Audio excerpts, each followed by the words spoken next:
The Japanese mafia boss went unnoticed at the gala until a humble waitress offered him water. Before we dive in, I'm just curious, what time is it where you are? Whether it's day or night, I appreciate you being here. The crystal chandeliers in the Belmore Grand Ballroom scattered fractured rainbows across the faces of 500 of San Francisco's elite. Senators were chatting with tech moguls. Old money was whispering to new money. And in the corner, near a marble column that cost more than most people's houses, Kenji Yamamoto stood completely alone. It wasn't that people didn't see him. They did. Then they quickly looked away. The tailored midnight blue Tom Ford suit, worth $15,000, might as well have been invisible. His Patek Philippe watch, a limited edition worth more than a luxury sedan, didn't draw any admiring glances. Even his perfectly styled black hair and the subtle sophistication of his appearance couldn't overcome the one thing that made him untouchable in this crowd. Everyone knew exactly who he was. Kenji Yamamoto, Oyabun of the Yamamoto Gumi Syndicate, third-generation Yakuza royalty who controlled territory from Seattle to San Diego. The man whose grandfather had built an empire from nothing, whose father had expanded it beyond imagination, and who had himself transformed it into something that made even the Italian families nervous. He didn't need this gala. He didn't need their approval. But the charity event was a necessary front, a bit of theater for the legitimate businesses that laundered his organization's considerable income. His financial advisors had insisted that philanthropy opens doors that money alone can't. What they hadn't mentioned was that those doors remained firmly closed when your family crest was tattooed across your back in traditional Irizumi. Mr. Nakamura is here, his Wakigashira, Hiroshi, murmured from 3 steps behind, using one of Kenji's carefully constructed aliases. 2 other Koban flanked him at a respectful distance, their suits concealing the fact that they were armed and trained to eliminate threats in seconds. I see him. Kenji's voice was low and controlled. Masadu Nakamura, technology CEO, board member of 3 Fortune 500 companies, and the man who owed the Yamamoto Gumi $7 million in gambling debts. He'd been avoiding Kenji's calls for 2 months. Now, Nakamura stood 20 feet away, laughing with a congressman, pretending he hadn't noticed the one man in the room who could destroy his entire life with a single phone call. The disrespect burned. Not because Kenji needed validation from these people, but because in his world, disrespect had consequences, permanent ones. Oyabun, perhaps we should.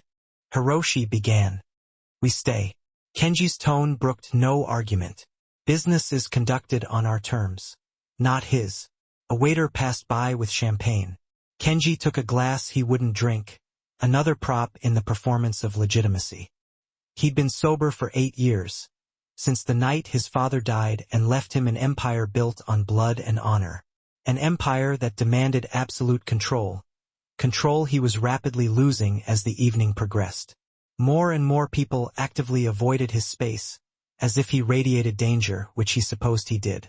Rebecca Chun, the Chinese-American district attorney who'd accepted his campaign contributions, turned away mid-conversation when he approached. Thomas Berkshire, the real estate developer whose construction permits depended on Yamamoto Gumi insurance, suddenly discovered urgent business elsewhere. Even the event coordinator, a woman whose charity had received a 6-figure donation from his organization, found reasons to look through him rather than at him. Kenji had faced rival syndicates without flinching. He'd survived assassination attempts. He'd made decisions that sent men to early graves. But standing in this ballroom, surrounded by people who took his money while pretending he didn't exist, he felt something uncomfortably close to humiliation. The irony wasn't lost on him. These people, with their trust funds and inherited connections, looked down on him, yet half of them had built their fortunes through methods that would make his organization blush. The only difference was that his crimes were honest. Your glass is empty, sir. The voice was soft, almost apologetic. Kenji turned to find a young woman in the standard server uniform. Black vest, white shirt, black slacks. She couldn't have been more than 24, with light brown hair pulled back in a practical ponytail and hazel eyes that looked genuinely concerned. I'm fine, he replied, the words coming out harsher than intended. But she didn't flinch, didn't look away. Instead, she smiled. A small, genuine expression that somehow felt like the first real human interaction he'd had all evening. "Actually," she said, setting her tray down on a nearby table, "you look like you could use some water instead." She produced a crystal glass filled with ice water and a lemon wedge, holding it out to him. "It's hot in here with all these people, and you've been standing alone for a while." Something in Kenji's chest tightened. When was the last time someone had simply noticed him? Not his reputation, not his power, just him. He took the water. Their fingers didn't touch, but he found himself intensely aware of her proximity. "Thank you."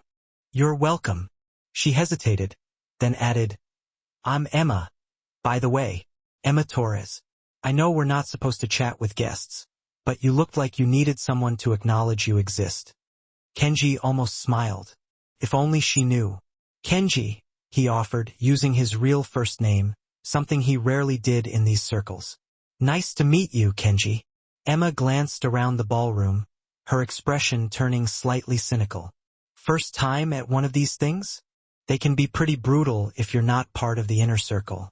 "You could say that." He sipped the water, surprised by how thoughtful the gesture was. Lemon, exactly the way he preferred it. "You work many of these events?" "Too many," she grinned. "Pays better than my day job, though. I'm putting myself through nursing school, so every shift counts." "Nursing school?" Of course, there was something inherently caring in the way she'd approached him. Not with pity, but with simple human decency. The kind of decency that was currency in her world and utterly worthless in his. "That's admirable," Kenji said. And he meant it. Emma laughed quietly.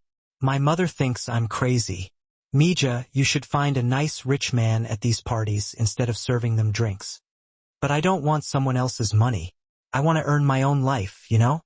Before Kenji could respond, Hiroshi's phone buzzed. His Wakagashira stepped closer, murmuring in Japanese. "Oyabun, Nakamura is leaving through the east exit. If we want to intercept, let him go." Kenji's eyes remained on Emma, who was watching the exchange with curious interest, but no fear. She probably didn't speak Japanese. "We'll handle it later." Emma picked up her tray again. "I should get back to work before my supervisor notices I'm slacking. But hey, don't let these people get to you. Half of them are miserable behind the expensive suits." "And the other half?" Kenji asked. "Also miserable, just better at hiding it." She winked. "You seem different, though. Like you're here because you have to be, not because you want to be. Dangerously perceptive. You're very observant. Comes with the territory. When you serve people drinks, you learn to read rooms pretty fast." Emma started to walk away, then paused. "Oh, and Kenji, for what it's worth, you seem like one of the good ones. I hope your evening gets better." Then she was gone, moving through the crowd with practiced efficiency, and Kenji was left standing there with a glass of ice water and a feeling he couldn't quite name. "Oyabun?" Hiroshi's voice held a question. His Wakagashira knew him well enough to recognize when something had shifted. "Find out everything about her," Kenji said quietly. "Emma Torres, nursing student, works catering events. I want to know where she lives, where she studies, who she associates with." Hiroshi pulled out his phone without hesitation or judgment. In their world, information was protection. Kenji watched Emma move through the ballroom, offering champagne and smiles to people who probably didn't deserve either. She had no idea that the man she'd shown kindness to controlled an organization with over 300 made members. No idea that his family name carried weight that crushed opposition. No idea that his curiosity about her could be the most dangerous thing he'd felt in years. The evening crawled forward with excruciating slowness. Business contacts continued their subtle avoidance. Deals that should have been finalized remained in limbo, but Kenji found his attention continually drawn to a young woman in a server's uniform who smiled at strangers and treated everyone with the same genuine warmth. At 11:30, as the event wound down, Kenji made his way toward the exit.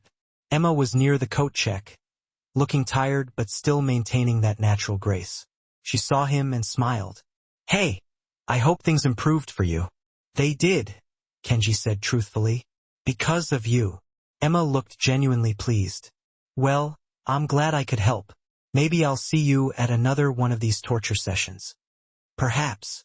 Kenji hesitated, something he rarely did. Be careful walking home, Emma Torres. San Francisco can be dangerous at night. She laughed. I'll be fine. I take the bus. Lots of people around. But thanks for worrying. The bus. While he had 3 luxury vehicles waiting in the parking garage, the contrast between their worlds had never been more apparent. Good night, Emma. Good night, Kenji. He walked away, his men falling into formation around him. They reached the garage in silence, but as Kenji slid into the back seat of his Maybach, Hiroshi handed him a tablet. Emma Torres, 24, lives in the Tenderloin district with 2 roommates. Studies nursing at UC San Francisco, currently in her 3rd year. Works multiple jobs to cover tuition. No criminal record. No outstanding debts. No dangerous associations. The screen showed her address, her class schedule, her bus routes, everything his organization had compiled in less than 2 hours. Kenji studied her photo, a candid shot from her student ID. She looked younger there, more carefree. Before life had taught her to work 3 jobs while pursuing a dream.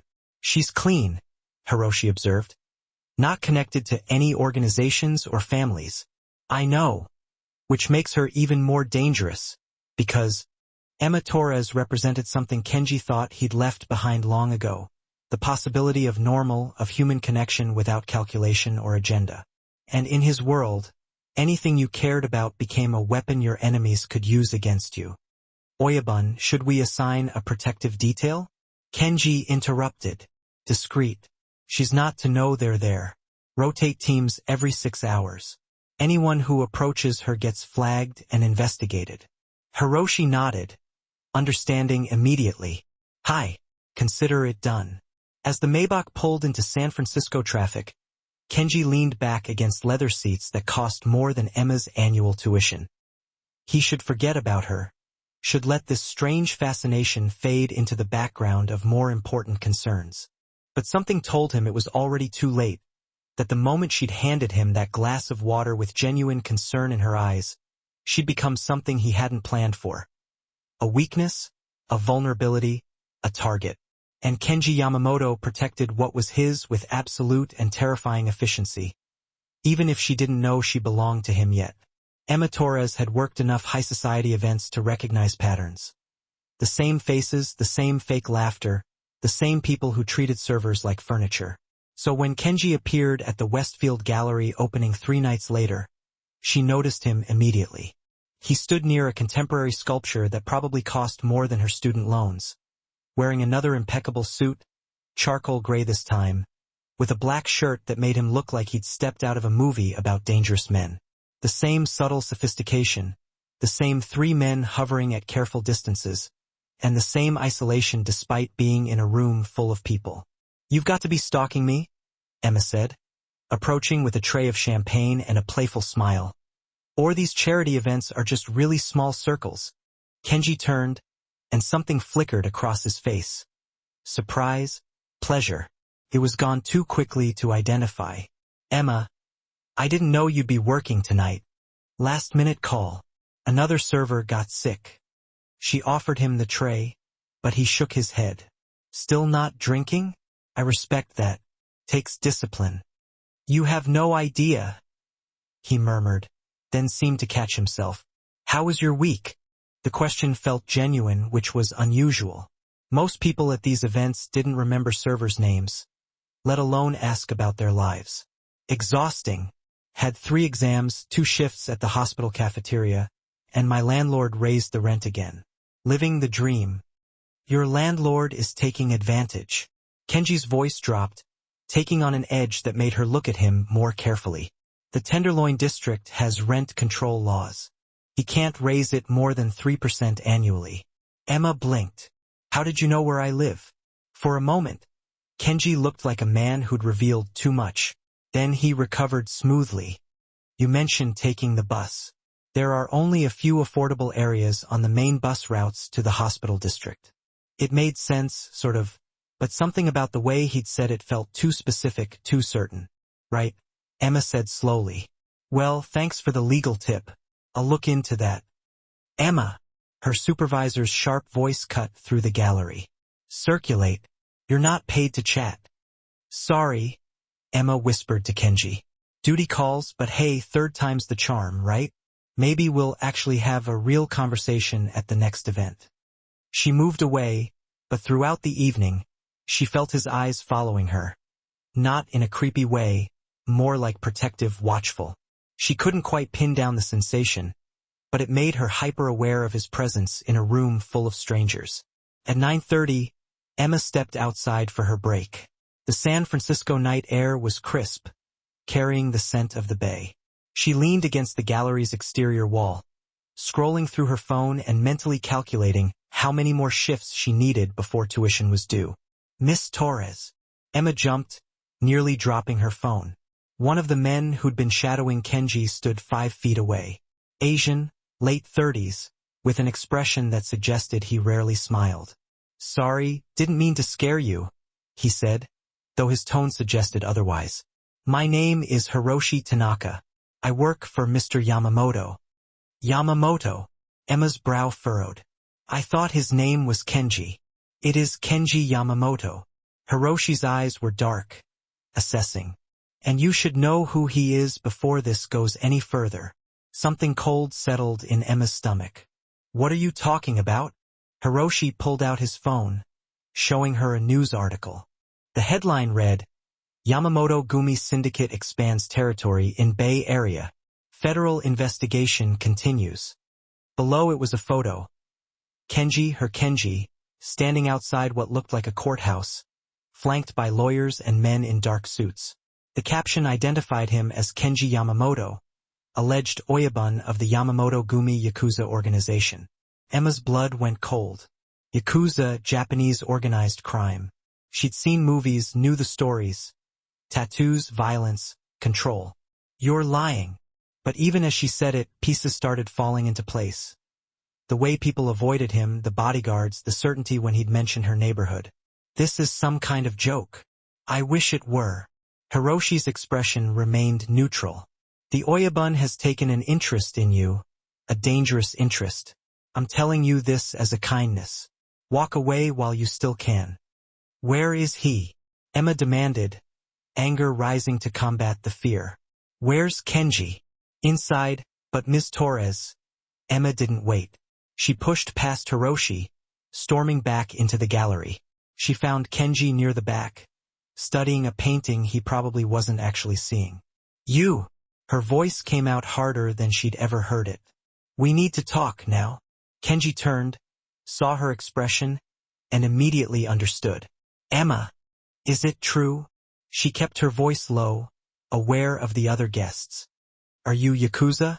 The pause before his answer told her everything. Yes. The single word hit like a physical blow. Emma took a step back. You're a criminal. A gangster. The terminology is Oyabun, Kenji corrected quietly. And yes. Oh my God. Emma's hands were shaking. I gave you water. I was nice to you. And you're what? Some kind of mafia boss? Yakuza? He said it again as if the distinction mattered. And I never lied to you, Emma. You never asked what I did. Because normal people don't need to specify they're not criminals. Her voice rose slightly, drawing a few glances. Kenji's men immediately closed in, creating a subtle barrier between them and the other guests. Kenji's jaw tightened. You should leave. Go home. Forget you ever met me. Already planning on it. But as Emma turned to go, Hiroshi appeared, his expression urgent. Oyabun, we have a problem. Tanakagumi soldiers were spotted outside. 3 vehicles. They know you're here. Emma saw something flash across Kenji's face. Not fear, but calculation. How many? At least 8, maybe more. Rival family, Kenji said, more to himself than to anyone. He looked at Emma, and for the first time, she saw genuine concern in his eyes. You need to come with us now. Like hell I do. Emma backed away. I'm not going anywhere with you. Emma, listen to me. Kenji moved closer, and she noticed how his bodyguards shifted, creating a protective circle. The Tanakagumi are dangerous. If they see you with me, if they think you matter to me, you become a target. I need to get you somewhere safe. This is insane. But Emma's heart was racing. Through the gallery windows, she could see black SUVs pulling up outside, men in dark clothes emerging. This isn't real. This doesn't happen in real life. It does in my life. Kenji's voice was steady, authoritative. And right now, you're part of it whether you want to be or not. So you have a choice. Trust me for the next 10 minutes or walk out those doors and hope they don't follow you home. Emma wanted to tell him to go to hell, wanted to call the police, run away, pretend this nightmare wasn't happening. But she'd seen enough crime documentaries to know that innocent people caught between rival organizations didn't fare well. 10 minutes, she bit out. Then I never want to see you again. Kenji nodded once. Hiroshi, get the car. West exit. Emma, stay close to me. They moved through the gallery like a military operation. Kenji's men formed a tight formation with Emma in the center. She felt absurd, terrified, and furious all at once. 2 days ago, her biggest problem was paying rent. Now, she was being evacuated from an art gallery by Japanese gangsters. The west exit led to a loading area. A black Mercedes appeared within seconds, and Kenji's hand, gentle but firm, guided Emma into the back seat. He slid in beside her, and 2 of his men took the front. Drive, Kenji ordered. As they pulled away, Emma saw the Tanakagumi men entering through the front of the gallery. Close? Too close. Where are you taking me? Emma demanded, pressing herself against the opposite door. My private residence. It's the most secure location in the city. Your home? Absolutely not. Emma reached for the door handle, but Kenji caught her wrist, not roughly, but with enough pressure to stop her. Emma, please. His voice held something she hadn't heard before. Desperation. I know you're scared. I know you hate me right now.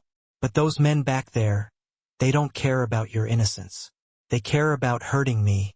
And the fastest way to hurt me is through anyone I show interest in.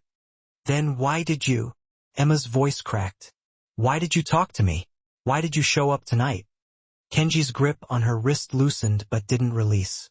Because you treated me like a human being. Because in a room full of people who know what I am, you saw something worth kindness. And I? He paused, seeming to struggle with words. I haven't felt that in a very long time. Emma wanted to stay angry, should stay angry, but she could see the truth in his eyes. The loneliness, the isolation, the weight of being perpetually judged. This doesn't make what you do okay, she said quietly. I know. People probably get hurt because of you. They do. And you're still asking me to trust you? Kenji met her gaze steadily. Only for tonight. Only until I'm certain you're safe. Then you can walk away, and I'll make sure no one from my world ever touches yours again. The Mercedes pulled through gates that closed behind them with ominous finality. Emma found herself staring at a modern mansion perched on a hillside with views of the city that must cost millions. Impressive prison, she muttered. It's not a prison. Kenji exited first, then offered his hand. Emma ignored it, climbing out on her own. You're free to leave at any time, but I'm asking you not to, not yet. Inside, the home was stunning. Minimalist Japanese design mixed with modern luxury, clean lines, expensive art, and an atmosphere of controlled sophistication. A young woman in business attire approached, bowing slightly to Kenji. Oyabun, shall I prepare the guest suite, please, and have Yuki bring tea? Kenji turned to Emma. This is Akiko. She manages the household. If you need anything, ask her. Emma felt surreal, like she'd stumbled into a movie. I don't want tea. I want answers. Kenji dismissed his men with a gesture, then faced her fully. What do you want to know? Everything. Emma crossed her arms.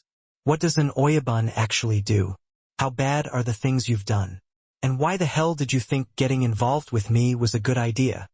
For a long moment, Kenji just looked at her. Then he shrugged off his suit jacket, draping it over a chair. As he did, Emma caught a glimpse of intricate tattoos on his forearm. Traditional Japanese designs that continued up under his rolled sleeve. The Yamamoto gumi has existed for 3 generations, he began quietly. My grandfather built it from nothing after immigrating to California. My father expanded it into what it is today. I inherited leadership 8 years ago when he died. As Oyabun, I oversee operations, settle disputes, and maintain order within our organization and with rival families. Operations, Emma repeated. You mean crimes. I mean survival. Kenji's eyes held hers. My family controls territory, provides protection, manages certain business interests that exist outside traditional legal frameworks. Yes, Emma, I've done things that would horrify you. I've made choices that keep me awake at night. But I've also kept hundreds of people employed, protected communities from worse predators, and maintained a code of honor in a world without rules. That's not a justification. No, it's an explanation. He moved to a cabinet, pouring himself water from a crystal decanter. As for why I involved you, I didn't plan to. You were supposed to be a moment, a brief interaction I'd forget by morning. But you weren't. And now...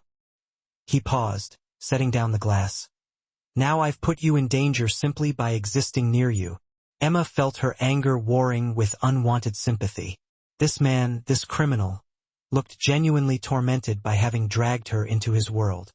How long am I supposed to be stuck here? She demanded. Until I'm absolutely positive the Tanakumi understands you mean absolutely nothing to me. A few days at most. Emma's voice got louder.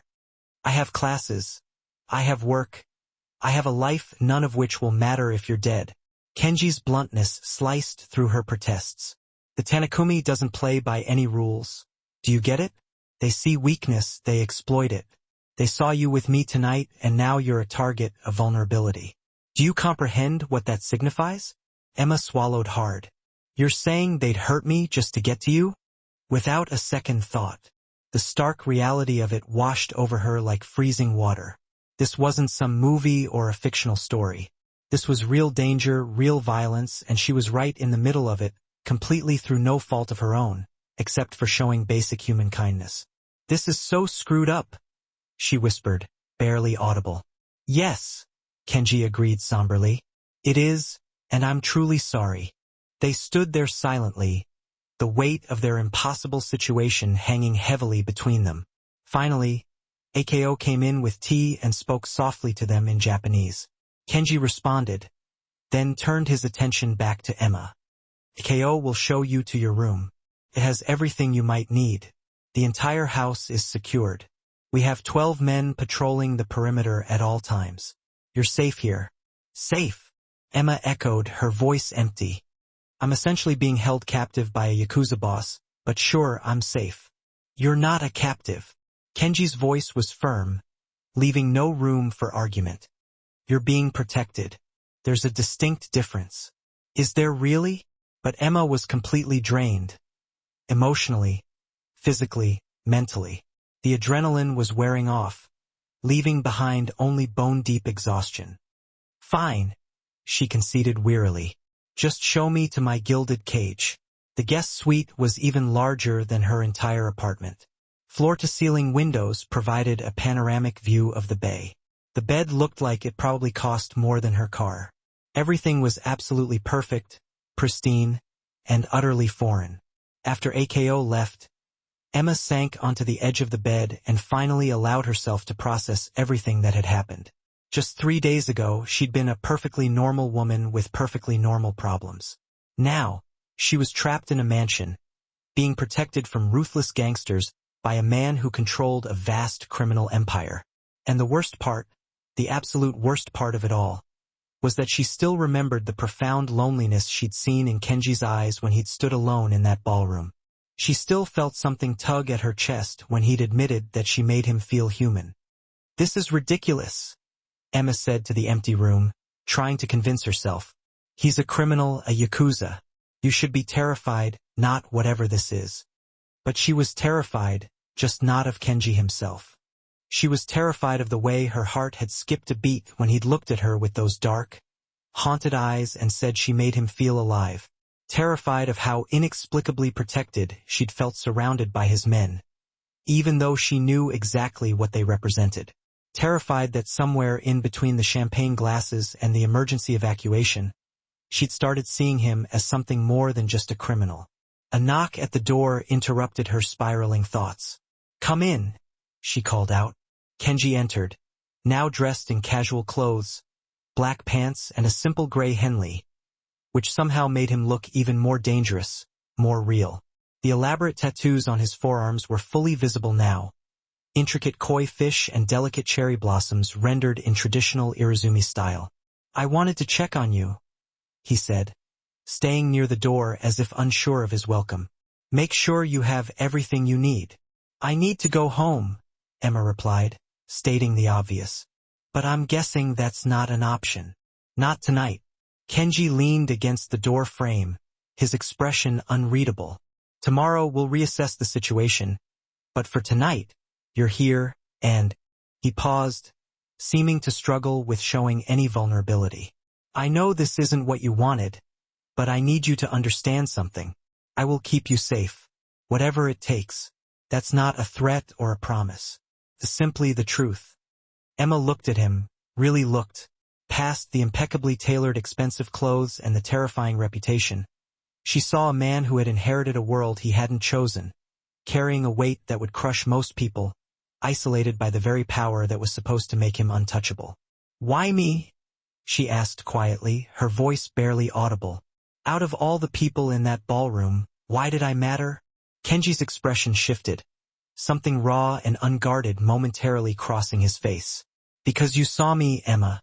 Not the Oyabun, not the Yamamoto name or the reputation, just me. And I honestly can't remember the last time anyone did that." The painful honesty in his voice seemed to crack something inside her. This was wrong. All of this was wrong. But looking at Kenji Yamamoto, criminal, Yakuza boss, dangerous man, she saw someone desperately lonely beneath all that armor of power. "I should hate you," Emma whispered, almost to herself. "You should," Kenji agreed, his voice low. "It would be safer." "For who?" "Both of us." They stared at each other across the elegant room, an impossible gulf separating their worlds, yet an unexpected connection pulling them together despite all logic and reason. "Get some rest," Kenji finally said, straightening up. "If you need anything at all, just press the intercom. Someone will respond immediately." "Kenji," Emma stopped him at the door, needing to know. "Those men outside the Tanakumi.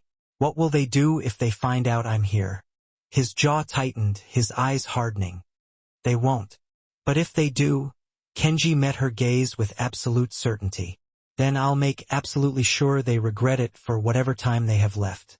The cold promise in his voice should have terrified her, should have confirmed every single fear she had about the kind of man he truly was. Instead, Emma felt something darker, something she didn't particularly want to examine too closely. She felt safe, and that realization terrified her more than any rival Yakuza family ever could. Emma woke to sunlight streaming through the floor-to-ceiling windows and a moment of disorientation about where she actually was. Then, the reality of her situation crashed back over her. Yakuza mansion, protective custody, a dangerous man who made her feel things she absolutely shouldn't. She found clothes laid out for her, designer jeans that fit perfectly, a soft cashmere sweater, even undergarments in exactly her size. The sheer precision of it was both impressive and unsettling. Downstairs, the enticing smell of coffee led her to a kitchen that looked like it belonged in the pages of an architectural magazine. Kenji stood at the counter, dressed in dark slacks and a crisp white dress shirt with the sleeves rolled up to his elbows, revealing even more of those intricate tattoos. He was reading something on his phone, but looked up immediately when she entered. "Good morning," he said, his expression warm and welcoming. "I hope you slept well." "I didn't," Emma admitted honestly. "I kept thinking about armed gangsters breaking through the windows. They wouldn't make it past the gate." Kenji poured coffee into an expensive-looking mug. "Cream, sugar, both? And that's supposed to make me feel better, that you have a small army defending this place." "It should." He prepared her coffee exactly right, somehow knowing her preferences without even asking. "The Yamamoto compound has never been breached. Not in 3 generations." Emma accepted the mug, deliberately not thinking about how he knew she took 2 sugars. How long has Hiroshi been following me? Kenji had the grace to look slightly uncomfortable. Since the first night we met, of course. Of course, Emma repeated, sitting at the kitchen island and putting some space between them. So what's the plan? I stay here forever while rival Yakuza families plot my demise? The plan is neutralizing the threat. Kenji's tone shifted, becoming colder and more calculated. Hiroshi is meeting with intermediaries this morning.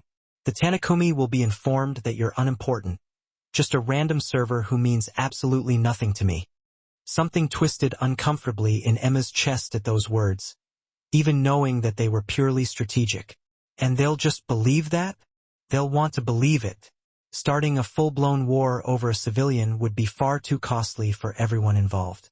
Kenji moved around the kitchen with practiced ease, pulling out various ingredients. But until we're absolutely certain, you stay here. Are you making breakfast? Tamagoyaki, Japanese rolled omelette. My mother taught me how to make it before she died. His hands moved with surprising gentleness, whisking eggs with precision. She said a man who couldn't feed himself was always at the mercy of others. Emma watched him cook, struck by the strange dichotomy of the deadly crime lord making breakfast in the morning light. How old were you when she passed away? 12. Kenji's jaw tightened slightly. She was caught in the crossfire between my father's organization and a rival family. Wrong place, wrong time. The men responsible were dealt with, but it didn't bring her back. I'm sorry. And Emma genuinely meant it. She'd lost her own father to cancer when she was 15 and knew the hollow, aching feeling of missing a parent. Is that why you do what you do? Continuing what your father built? Partly. Kenji plated the omelette with restaurant-quality presentation, then continued. But mostly because I was simply born into this life. The Yamamoto name carries a lot of weight, a lot of obligations, blood oaths that existed long before I even took my first breath. Walking away was never really an option. Everyone has a choice, don't they? Kenji met her eyes, his expression intense. If I abdicated, rival families would tear apart everything my grandfather built. Hundreds of people depend on the stability I provide my soldiers, many of whom have families, children. The organization protects them. Without it, he shook his head. The vacuum would inevitably be filled by men far worse than me. Emma wanted to argue, but she'd seen enough of the world to know that things weren't always black and white. That doesn't make it right. No, Kenji agreed quietly. It just makes it the reality. They ate in complicated silence. The tamagoyaki was perfect, sweet, savory, and clearly made by someone who'd been practicing the technique for years. Emma hated that she was noticing these details, building a more complex picture of Kenji as something more than just his dangerous reputation. After breakfast, Kenji disappeared into what he called his office, and Emma was left to explore the vast mansion under Akiko's subtle supervision. Every room was absolutely immaculate, displaying a seamless blend of traditional Japanese aesthetics and modern luxury. Priceless works of art adorned the walls, and meticulously maintained gardens were visible through every window.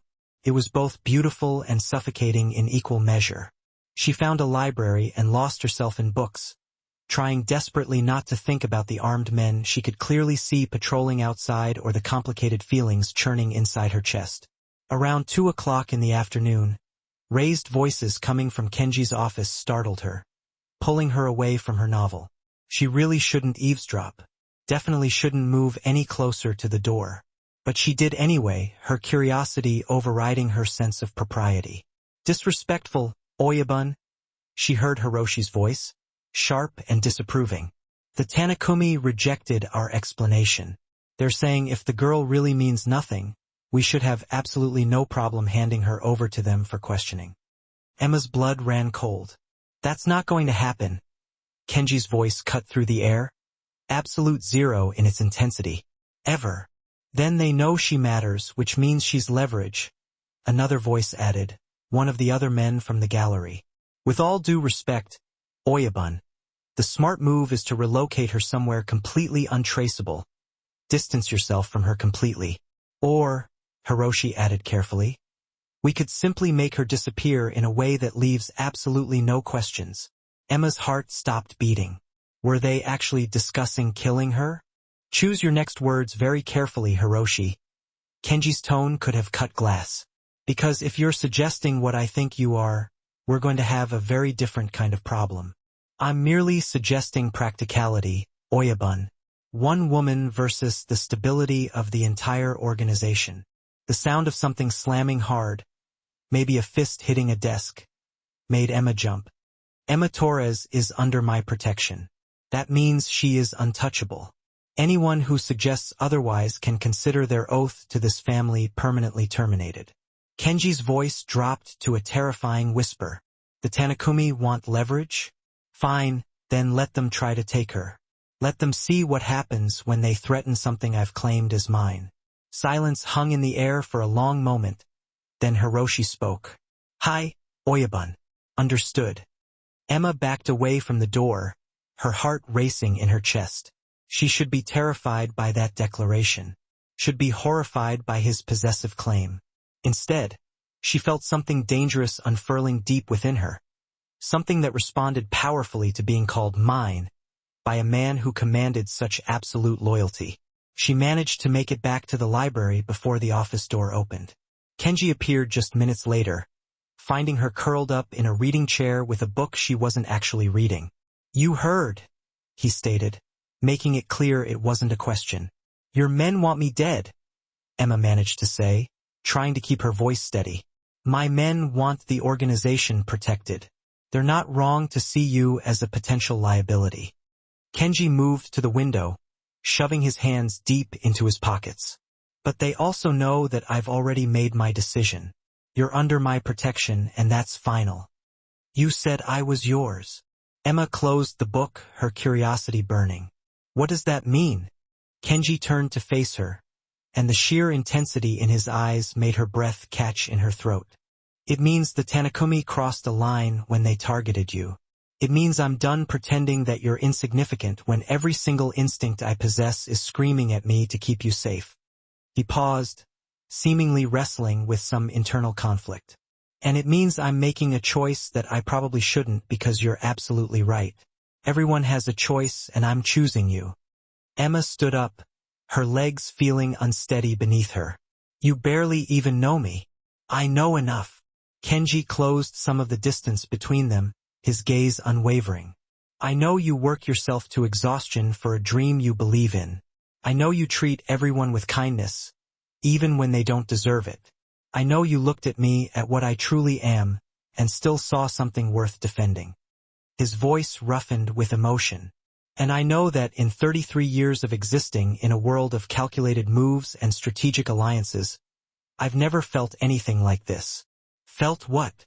Like I'd burn my entire empire to the ground before letting anyone lay a hand on you.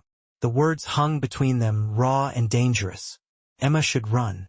Should demand that he take her home, consequences be damned. Instead, she took a step closer, her heart pounding in her chest. This is insane. You're a criminal. I'm a nursing student. We exist in completely different worlds. I know people will get hurt because of this. I know, he said softly. And you're still standing here, telling me I'm yours? Yes. Kenji's eyes never left hers, holding her captive in his gaze. Because for the first time in 8 long years, I want something that isn't about duty or obligation or family honor. I want something just for me, even if it's selfish, even if it's wrong.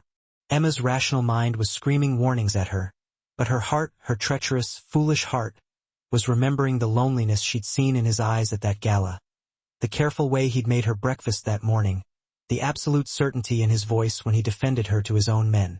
If I stay, she whispered, her voice barely audible. If I let this happen, what does that make me? Kenji reached out slowly, giving her plenty of time to pull away if she chose to. When she didn't, his hand cupped her cheek with surprising gentleness. It makes you brave, possibly reckless, but definitely extraordinary. I should hate you, she said again, the words almost a plea. You've said that before. I should? Emma insisted, her hand lifting almost involuntarily, her fingers tracing the edge of a tattoo on his exposed forearm. You're everything I should run from. Then run. Kenji's thumb brushed lightly across her cheekbone, his expression a mixture of longing and resignation. I'll even arrange protection to make absolutely sure you stay safe. Just say the word, Emma, and I'll let you go, no questions asked. She should. God, she really should. Instead, Emma rose up on her toes and kissed him. For a heartbeat, Kenji went absolutely still, as if he couldn't quite believe this was actually happening. Then, his control shattered completely. His arms came around her, pulling her close as he kissed her back with barely restrained intensity. It wasn't gentle or tentative. It was fierce, consuming, like something that had been building for days and had finally found its release. Emma's hands fisted in his shirt, anchoring herself as the world seemed to tilt precariously. She'd kissed men before, but never like this. Never with the overwhelming feeling that she was stepping off the edge of a cliff and blindly trusting someone to catch her. Never with the stark knowledge that this single choice was irrevocably changing everything. When they finally broke apart, both of them breathing hard, Kenji rested his forehead against hers, his eyes dark with emotion. Emma! His phone buzzed insistently, then again, then continuously. Kenji cursed softly in Japanese, stepping back to check the screen. Emma watched his expression shift almost instantaneously from frustrated to cold fury. What is it? She asked, her voice tight with apprehension. The Tanakumi just made a move. Kenji's voice was deadly calm, sending a shiver down her spine. They've taken over 3 of our territory checkpoints. This is a declaration of war. Because of me? Emma said, feeling a wave of nausea wash over her. Because they're opportunistic bastards who see weakness and exploit it. Kenji was already moving, pulling out his phone to make calls. His mind clearly focused on the crisis at hand. Hiroshi, mobilize everyone. Full defensive positions. I want eyes on every business, every asset, every. He stopped abruptly, looking at Emma with something that almost resembled regret in his eyes. I need to handle this. You'll stay here. AKO will remain with you, and I'm doubling the perimeter guards. You're going out there, into danger. This is my world, Emma. I've been dealing with territorial disputes since before you could even vote. But he crossed back to her, cupping her face in both hands, his gaze intense. I will come back. That's a promise. Promises can be broken, she whispered, her voice trembling. Not mine. Kenji kissed her again, the kiss briefer but no less intense than the first. Stay inside. Don't answer the door for anyone except Aiko or me. If anything happens, there's a panic room hidden behind the bookshelf in my bedroom. The code is 0315, your birthday. Emma's eyes widened in surprise. How do you? I know everything about you, Emma Torres, and I'm going to keep you safe, even if it means starting a war I've been trying to avoid for 2 long years. He stepped back, his expression shifting, the Oyabun emerging to completely replace the man she'd just been kissing. This ends tonight, one way or another. Then he was gone, and Emma was left standing alone in a luxurious library, realizing she'd just fallen. And fallen hard for a man who might not even survive the night. And, perhaps even more terrifyingly, she wasn't sure that she could survive losing him either. Outside, engines roared to life. Through the window, Emma watched a convoy of black vehicles disappear down the long driveway, taking Kenji into whatever hell awaited him. AKO appeared silently at her elbow, her expression sympathetic. The Oyabun is incredibly resourceful. He'll return. You can't know that, Emma said, her voice filled with anxiety. I can, AKO said with quiet confidence, because he has something to come back to now, something he hasn't had in years. What's that? Emma asked, her heart aching with dread. AKO smiled sadly. A reason to survive. Emma sank into a nearby chair, her lips still tingling from Kenji's kiss, her heart racing with a mixture of terror and something she didn't want to name. She'd walked into this world completely by accident, a simple act of kindness to a lonely man at a party. Now, She was caught in the middle of a Yakuza war, falling hopelessly in love with a dangerous crime lord, and terrified that the next phone call she received would tell her he was never coming home. The sun set slowly over San Francisco, and Emma waited, every car sound making her jump nervously, every minute feeling like an eternity. And somewhere in the city below, Kenji Yamamoto was going to war, for territory, for honor, for his organization. But mostly, though he'd never admit it out loud, for the woman who'd seen him as human when the rest of the world only saw a monster. For hours, Emma had been pacing relentlessly around the mansion for 4 endless hours, jumping at every small sound, checking her phone obsessively, even though Kenji hadn't even given her his number. AKO brought her tea, which she didn't drink, and food, which she couldn't possibly eat. Finally, at midnight, headlights swept through the gates, signaling a return. Emma ran to the front entrance, her heart pounding in her throat. The convoy returned, but with fewer vehicles than had originally left. Men emerged, their clothing torn, their expressions grim. And then she saw Kenji, being supported by Hiroshi, blood staining his crisp white shirt. "Oh my God!" Emma cried out, rushing down the steps, her medical training immediately kicking in. "How badly is he hurt?" "Flesh wound," Kenji said through gritted teeth, trying to downplay the severity. "Looks worse than it actually is." "Let me see," Emma said urgently, trying to examine him, but he waved her off. "Inside first. We need to secure the entire perimeter." Kenji straightened up despite the obvious pain he was in and barked orders in rapid Japanese. His men scattered with military precision, immediately carrying out his commands. Only when they were inside, safely inside his private study with the door closed, did Kenji allow himself to lean heavily against his desk, finally succumbing to the pain. Emma immediately went to him, carefully peeling back his ruined shirt to assess the damage. A deep gash ran across his ribs. Not immediately life-threatening, but definitely in need of immediate medical attention. "You need stitches," she said, her voice filled with concern. "Hospital." "No hospitals," Kenji said firmly, his voice brooking no argument. "Medical supplies are in the bathroom. I'll talk you through the procedure."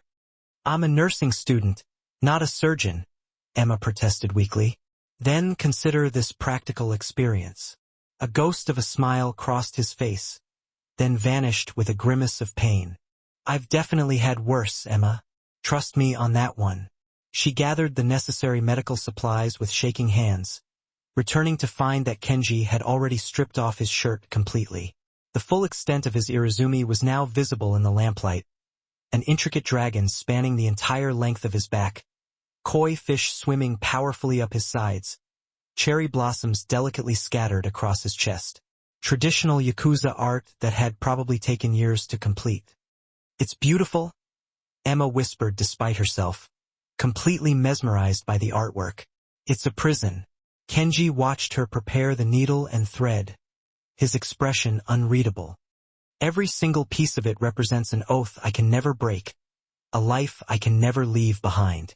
Emma began cleaning the wound with antiseptic, her touch gentle but incredibly efficient. Kenji didn't flinch, though she knew it had to be incredibly painful. "What happened out there?" she asked, needing to understand the violence. "We sent a message," he replied, his voice cold and distant. "The Tanakumi thought they could simply take what's mine. They learned otherwise." He paused. 3 of their key locations are now under new management, and their Wakagashira is having a very long conversation with my men about the importance of respecting boundaries. Emma paused in her work. "You mean he's being interrogated?" "I mean, he's learning the hard way that actions always have consequences." Kenji met her eyes, his gaze unwavering. "I told you exactly what I am, Emma. I don't apologize for protecting what's mine. People died tonight, didn't they?" Her hands were steady as she began carefully stitching the wound closed, but her voice shook slightly. "Yes." No hesitation, no sugarcoating. Men who chose this life, who knew the risks involved. The Tanakumi started this war. I'm simply finishing it. Emma worked in silence, trying to process the stark reality of loving a man whose world operated according to rules she might never fully understand. When she'd finished the last stitch and carefully bandaged his ribs, Kenji reached out and gently caught her wrist, stopping her from moving away. "You're upset," he observed, his voice soft. "Of course, I'm upset," Emma snapped, pulling her hand away from his grasp. "I spent 4 hours completely terrified that you were dead. I barely even know you, and I was already ready to completely fall apart at the thought of losing you. And now you're sitting here calmly telling me about interrogations and consequences like it's just another Tuesday." "It is just another Tuesday," Kenji said, his expression unchanging. He stood up, moving to pour himself a glass of water, his movements stiff. "This is my world, Emma. Violence, territory disputes, men who would kill me without a second thought if I showed even a hint of weakness. I can't change that reality." "Then maybe I shouldn't be a part of it?" she blurted out, the words escaping before she could fully stop them. Kenji went very still, his back to her. "Is that what you truly want?" "I don't know what I want," Emma cried out, her frustration finally boiling over. "I want you to be safe. I want to not be terrified every single time you leave this house. I want a normal life where the man I'm falling in love with doesn't come home covered in blood." "Then leave," Kenji said, his voice carefully neutral, betraying no emotion. "I'll arrange protection for you, of course. You'll be completely safe. You can go right back to your apartment, your classes, your normal life. You can simply pretend that none of this ever even happened." "Just like that?" she asked, her voice laced with disbelief. "Just like that." But his eyes told a completely different story, revealing something raw and desperate beneath his carefully controlled exterior. "Because you're right, Emma. You shouldn't be a part of this world. You deserve so much better than someone like me." Emma stared at him, at this powerful, dangerous man who was somehow offering her freedom, even though she could clearly see that the very thought of it was killing him inside. "What if I don't want better?" she asked, her voice barely a whisper. "What if I just want you?" "Then you're making a terrible choice." Kenji moved closer, his voice rough with emotion. "I can't promise you safety. I can't promise you a normal life.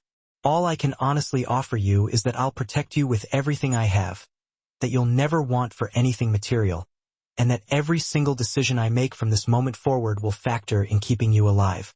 He paused, his gaze intense. "But I also can't promise that I'll survive this life.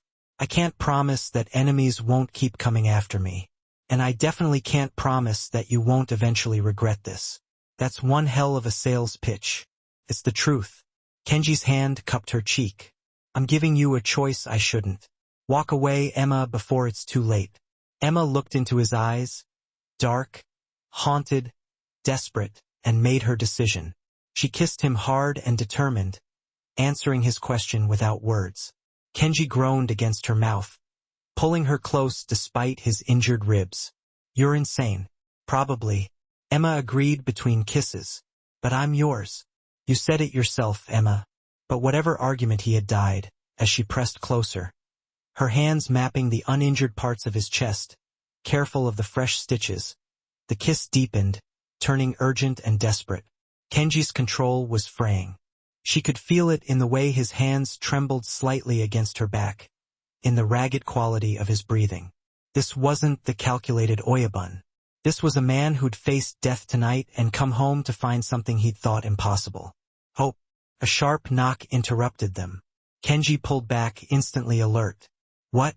Hiroshi entered without waiting, his expression grave. "Oyabun, we have a problem. A serious one. The Tanakumi. No internal."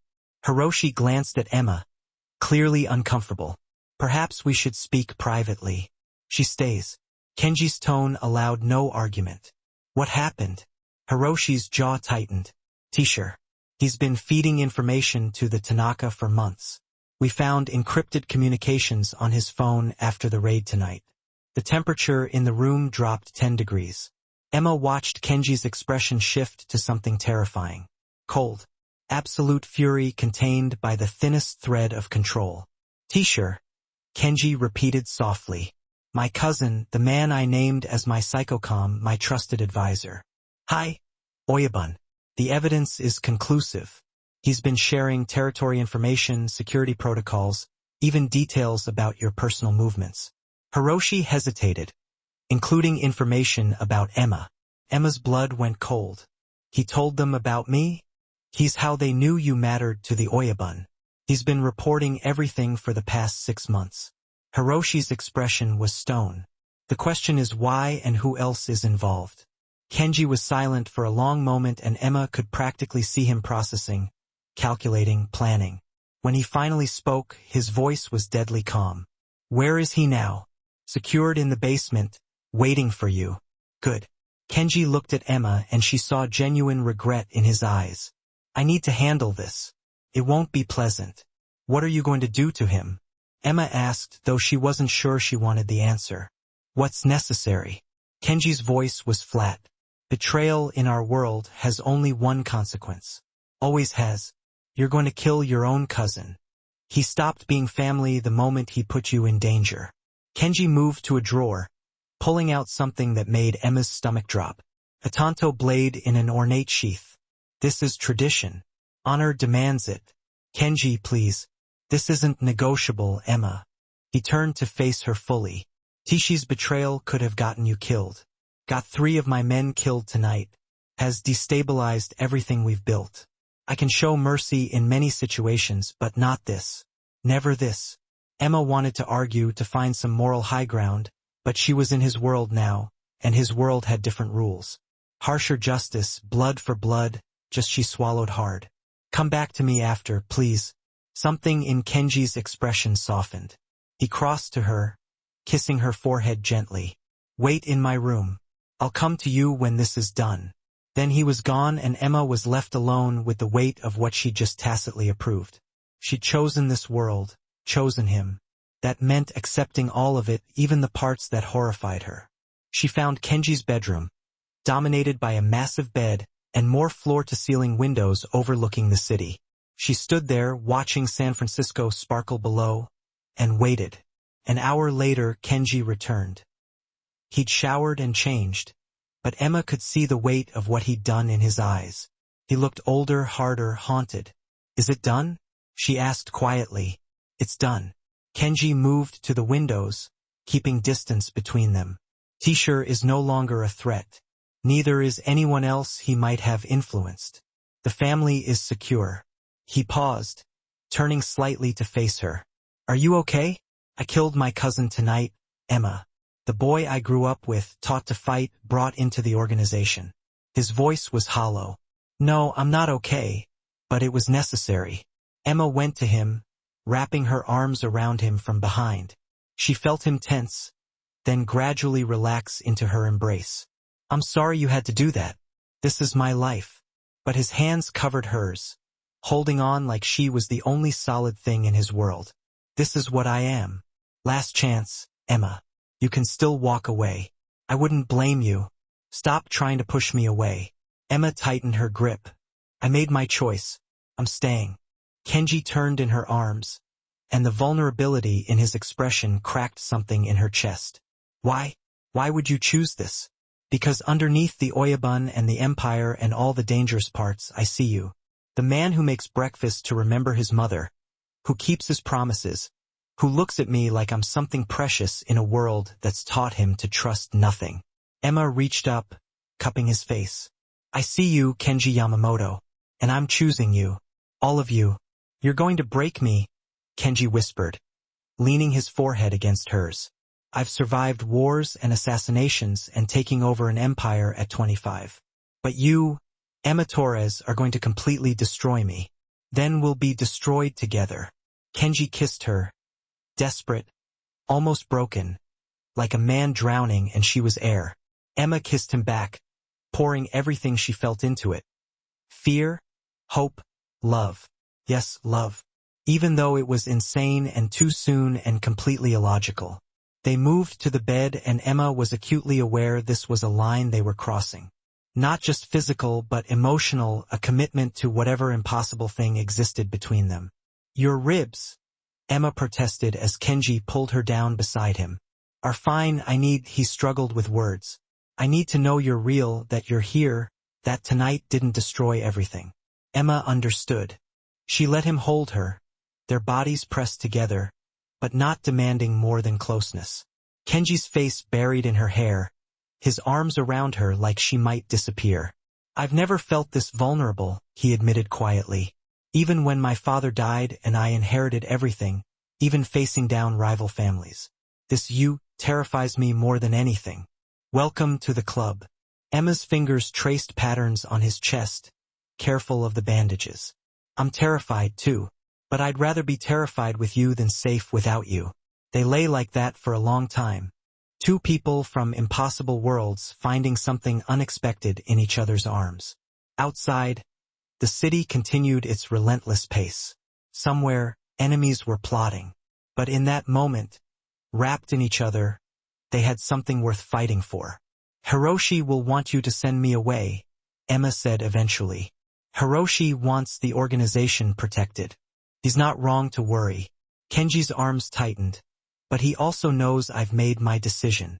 You stay. Whatever comes, we face it together. Even if it means more danger, especially then." Kenji pulled back to look at her. "Because you're not just someone I'm protecting anymore, Emma. You're the reason I'll win whatever war comes next. The Tanakumi thinks you're my weakness. They're wrong. You're my strength." Emma kissed him again, softer now. "That's still a terrible sales pitch. It's all I have. It's enough." They fell asleep like that. A Yakuza boss and a nursing student wrapped in impossible love and inevitable danger. Tomorrow would bring new threats. Hiroshi's disapproval. The aftermath of Tishi's betrayal rippling through the organization. But tonight they had each other. And in Kenji's world, that was the most dangerous weapon of all. Because a man with nothing to lose was unpredictable. But a man with everything to lose, he was unstoppable. And Kenji Yamamoto had just found his everything. Emma woke to chaos. Sirens wailed in the distance. Kenji was already dressed, phone pressed to his ear, barking orders in rapid Japanese. Through the windows, she could see smoke rising from somewhere in the city. "What's happening?" Emma scrambled out of bed, pulling on the clothes from yesterday. Kenji ended his call, his expression darker than she'd ever seen. "Coordinated attacks. 3 of our legitimate businesses hit simultaneously.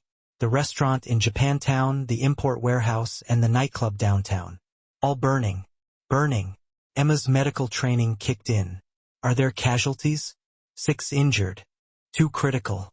Kenji was moving, grabbing a jacket, checking something she realized with a chill was a concealed holster. The Tanakumi weren't working alone. This is bigger, more organized. Hiroshi burst through the door without knocking. "Oyabun, we have confirmation. The S Syndicate from Seattle has formed an alliance with the Tanakumi. They're trying to push us out of Northern California entirely." Emma watched Kenji process this.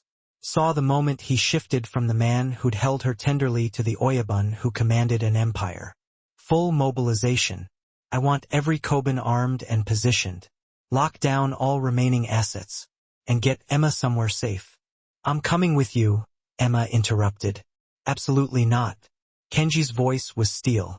"This is active war, Emma. You stay here where it's safe.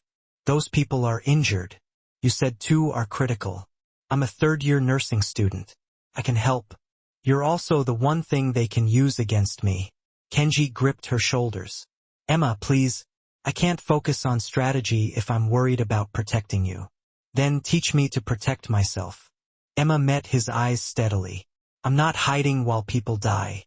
That's not who I am, and you know it." For a moment she thought he'd refuse. Then Kenji cursed softly, pulling her close for a brief, fierce kiss. "You're going to be the death of me. Fine, but you stay with Hiroshi at all times. You follow orders without question, and if I tell you to run, you run. Understood?" "Understood."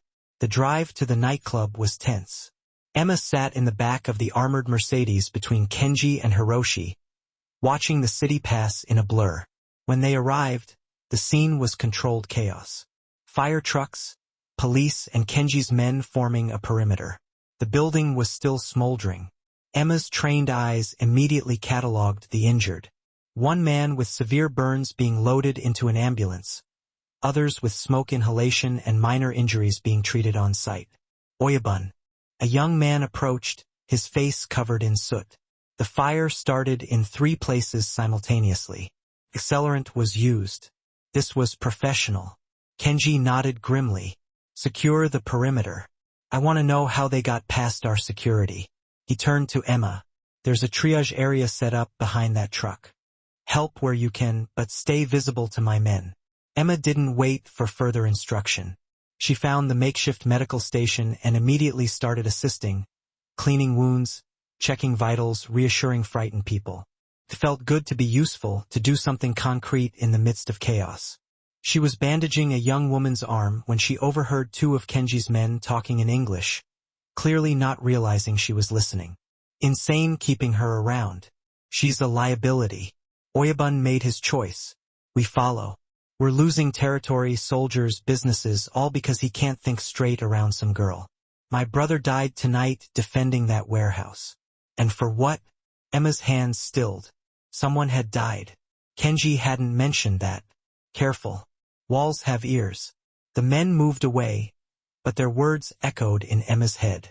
Someone's brother had died because of these attacks.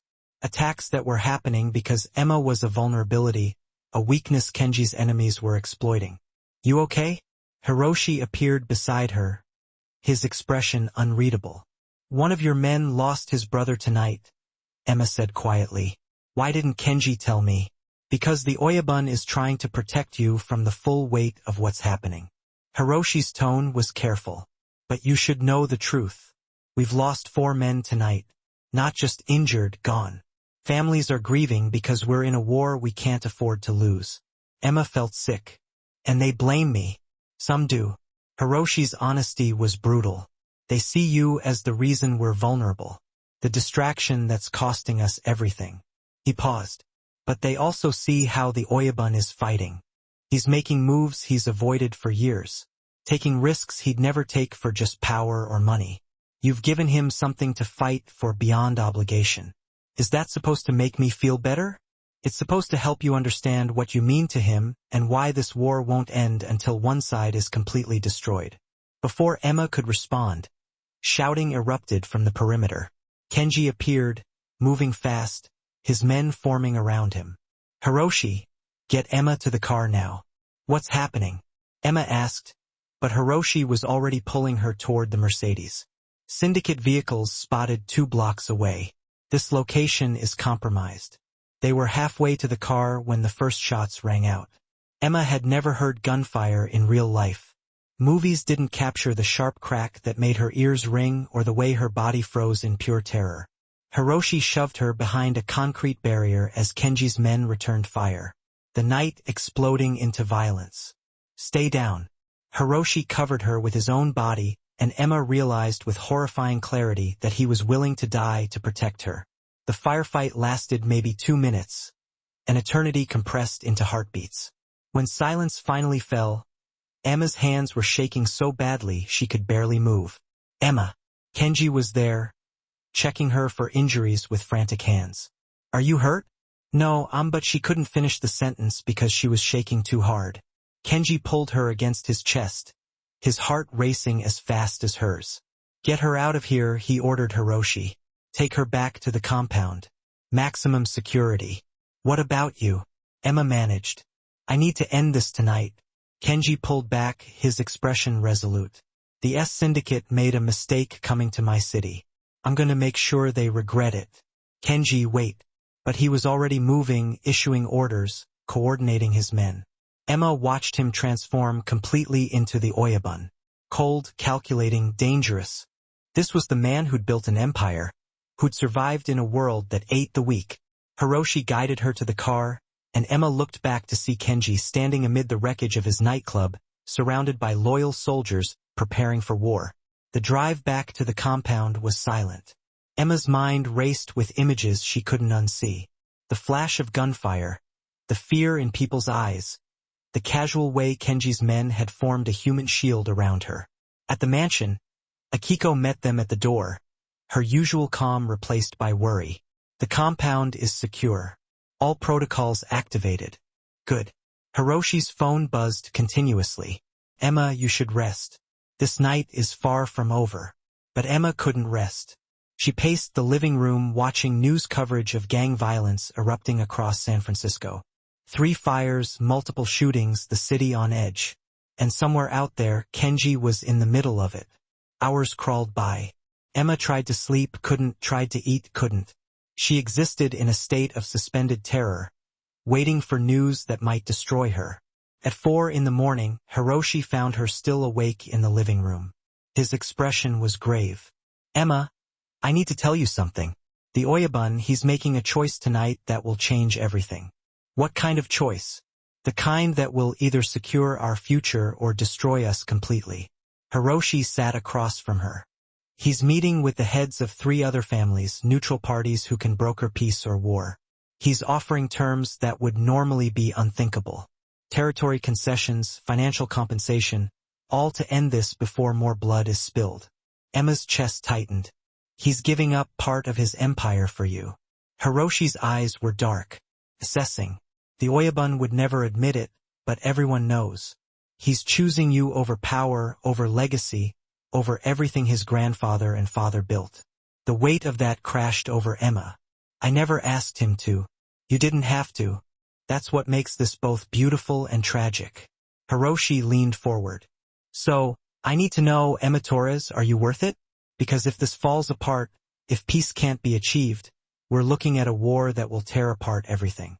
And the Oyabun will be making choices no leader should have to make. I don't know, Emma whispered honestly. I don't know if anyone is worth that. Then you need to decide fast, because when he comes back, if he comes back, you'll have to tell him whether you're staying or going. There's no middle ground anymore. Hiroshi left her alone with that impossible weight. Emma stood at the windows watching dawn break over San Francisco and tried to figure out who she was. A nursing student who wanted to save lives? Or the woman who loved a Yakuza boss enough to let him sacrifice everything? The answer should be obvious. Walk away. Save him from himself. Let him keep his empire without the vulnerability she represented. But Emma knew the truth. Kenji wouldn't survive losing her. Not emotionally. He told her as much. She'd become the thing he fought for. Not just protected, but cherished. His reason in a world of obligation. When the gates finally opened at 6 a.m., Emma was standing at the entrance. Kenji emerged from the lead vehicle, exhausted, but alive. Their eyes met across the distance, and Emma saw everything in his expression. Fear that she'd leave, hope that she'd stay, love he'd never be able to fully articulate. She ran to him. Kenji caught her, holding her so tightly she could barely breathe. Tell me you're staying, he whispered against her hair. Tell me I didn't sacrifice everything for nothing. What did you sacrifice?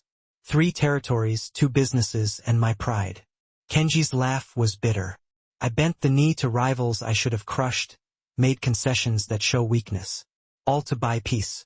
All for you. Emma pulled back to look at him. Kenji, I don't regret it.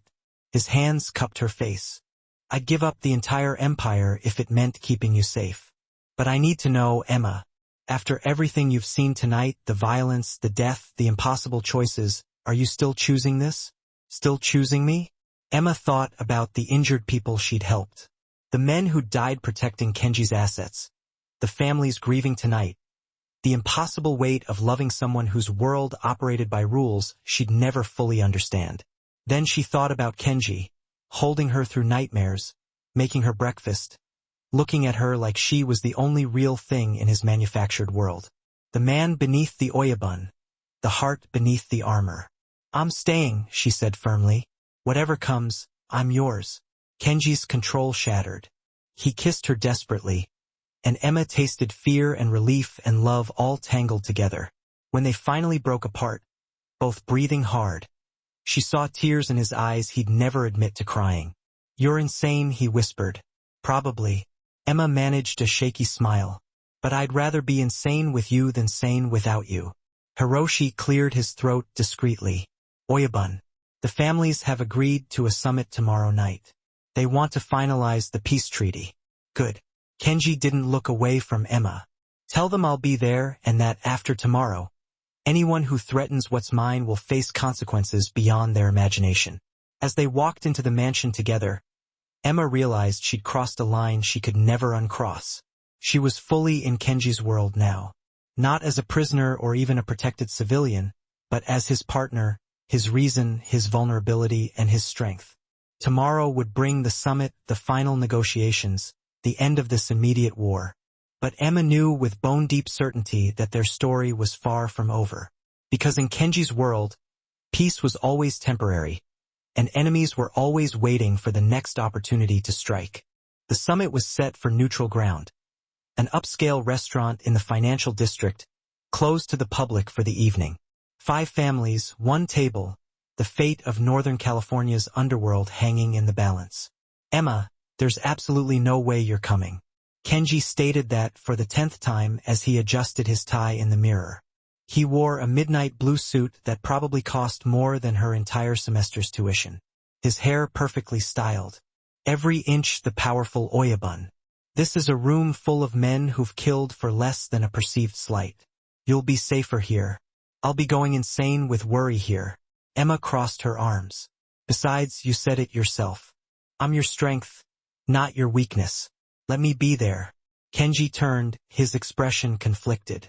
Emma, these men respect nothing but power and tradition. Bringing you is unconventional.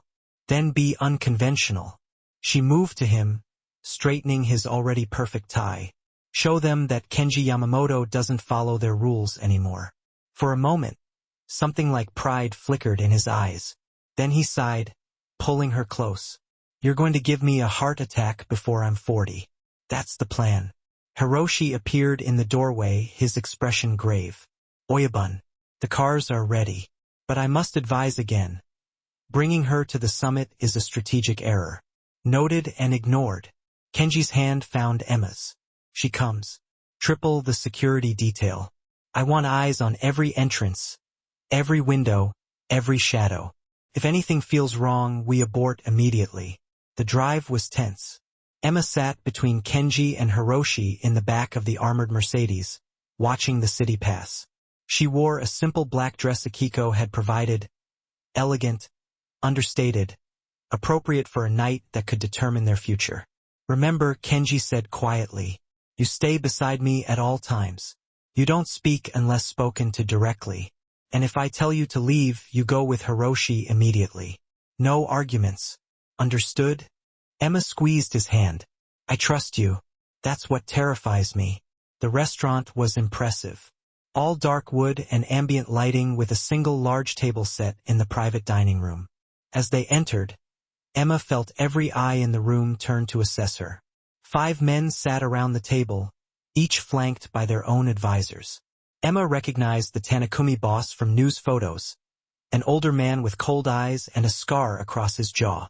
The others were strangers, but their power was unmistakable in the way they carried themselves. Yamamoto-san, the eldest man, apparently the mediator, gestured to an empty seat. We've been waiting, and you've brought company. Emma Torres, Kenji said simply, his hand on her lower back as he guided her to sit beside him. She stays. A ripple of disapproval moved through the room. The Tanakumi boss leaned forward, his smile predatory. How unusual. Bringing a woman to discuss business. Has the great Yamamoto forgotten tradition? I'm creating new traditions. Kenji's voice was still, wrapped in silk. Now, shall we discuss terms or continue wasting everyone's time? The negotiation began. Cold, calculated, brutal. Emma watched Kenji navigate the conversation with precision, offering concessions she knew cost him, demanding assurances that that's one hell of a sales pitch. No doubt about it. But it's the plain truth. Kenji gently cupped her cheek. I'm giving you a choice I probably shouldn't even be offering. Walk away, Emma. Get out while you still can, before it's too late to turn back. Emma gazed into his eyes, those dark, haunted, desperate eyes, and her decision was made. She kissed him, a kiss both hard and determined, answering his unspoken question without uttering a single word. Kenji groaned against her mouth, pulling her close to him despite the pain from his injured ribs. You're completely insane. Probably am, Emma agreed between kisses. But I'm yours now. You said it yourself, Emma. But whatever further arguments he might have had died right there, and then as she pressed even closer, her hands carefully tracing the uninjured parts of his chest, mindful of the fresh stitches. The kiss deepened, turning desperate, almost frantic. Kenji's iron control was starting to fray at the edges. She could feel it in the way his hands trembled almost imperceptibly against her back, in the ragged, uneven quality of his breathing. This wasn't the cold, calculated Oyabun she'd seen conducting business. This was a man who'd stared death in the face tonight and come home to find something he'd thought was utterly impossible. Hope. A sharp, insistent knock at the door shattered the moment. Kenji pulled back, instantly on high alert. What is it? Hiroshi entered without waiting for an invitation, his expression grim. Oyabun, we've got a problem. A serious one at that. The Tanakumi. Internal? Hiroshi shot a quick, uncomfortable glance at Emma. Maybe we should discuss this privately. She stays. Kenji's tone brooked absolutely no argument. What's happened? Hiroshi's jaw tightened with barely suppressed anger. Teacher. He's been feeding information to the Tanaka for months now. We found encrypted communications on his phone after the raid tonight. The temperature in the room seemed to plummet 10 degrees. Emma watched as Kenji's expression underwent a terrifying transformation, settling into something cold and hard. Absolute fury, barely contained by the thinnest veneer of control. Teacher, Kenji repeated softly, almost a whisper. My own cousin, the man I personally named as my psychocom, my most trusted advisor. Hi, Oyabun. The evidence is conclusive. He's been sharing everything. Territory information, our security protocols, even details about your personal movements. Hiroshi hesitated for a moment, including information about Emma. A chill colder than ice water ran through Emma's veins. He told them about me? He's the one who let them know you were important to the Oyabun. He's been reporting everything for the past 6 months. Hiroshi's face was like stone. The big question now is why, and who else is involved in this? Kenji remained silent for what felt like an eternity, and Emma could practically see the gears turning in his head as he processed the information, calculating, planning his next move. When he finally did speak, his voice was deadly calm, dangerously soft. Where is he now? Secured in the basement, awaiting your orders. Good. Kenji turned to look at Emma, and she saw a flicker of genuine regret in his eyes. I need to handle this personally. It's not going to be pretty. What are you going to do to him? Emma asked, even though she wasn't sure she really wanted to know the answer. What's absolutely necessary? Kenji's voice was flat, devoid of all emotion. Betrayal in our world carries only one consequence. It always has. You're going to kill your own cousin? He stopped being family the second he put you in danger. Kenji moved to a nearby drawer and pulled out something that made Emma's stomach drop like a stone. A tanto blade, its sheath ornately decorated. This is tradition. Honor demands it. Kenji, please. This isn't negotiable, Emma. He turned to face her fully, his eyes filled with a grim determination. Tishi's betrayal could have gotten you killed. You got 3 of my men killed tonight. It's destabilized everything we've been working to build. I can show mercy in many situations, but not in this one. Never in this one. Emma desperately wanted to argue, to try and find some moral high ground, but she knew deep down that she was in his world now, and his world operated by a different set of rules. A world of harsher justice, of blood for blood. She simply swallowed hard. Just come back to me after, please. Something in Kenji's expression softened ever so slightly. He crossed the room to her and gently kissed her forehead. Wait for me in my room. I'll come to you when this is done. And with that, he was gone, leaving Emma alone with the crushing weight of what she'd just tacitly approved. She'd made the conscious decision to choose this world, to choose him, and that meant accepting every aspect of it, even the parts that filled her with horror. She made her way to Kenji's bedroom, a large, opulent space dominated by a massive bed and floor-to-ceiling windows that offered a breathtaking view of the city below. She stood there, gazing out at the glittering lights of San Francisco, and waited. An hour later, Kenji returned. He'd taken a shower and changed his clothes, but Emma could still see the heavy weight of what he'd done etched in his eyes. He looked older, harder, haunted by what had transpired. "Is it done?" she asked quietly, almost afraid to break the silence. "It's done." Kenji moved towards the windows, carefully maintaining a distance between them. T-shirt is no longer a threat. Neither is anyone else he might have influenced. The family is secure for now. He paused for a moment, turning slightly to face her. "Are you okay? I killed my own cousin tonight, Emma. The boy I grew up with, taught to fight, brought into the organization." His voice was hollow, devoid of all emotion.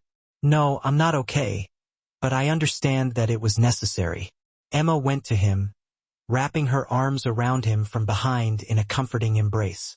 She felt him tense up initially, then gradually relax into her. "I'm so sorry you had to do that. This is my life, Emma. This is who I am." But his hands came up to cover hers, holding on as if she were the only solid, stable thing left in his entire world. "This is what I am, Emma. This is the reality of my existence. Last chance. You can still walk away from all of this. I honestly wouldn't blame you if you did. Stop trying to push me away." Emma tightened her grip, holding on even more firmly. "I've made my choice, Kenji. I'm staying."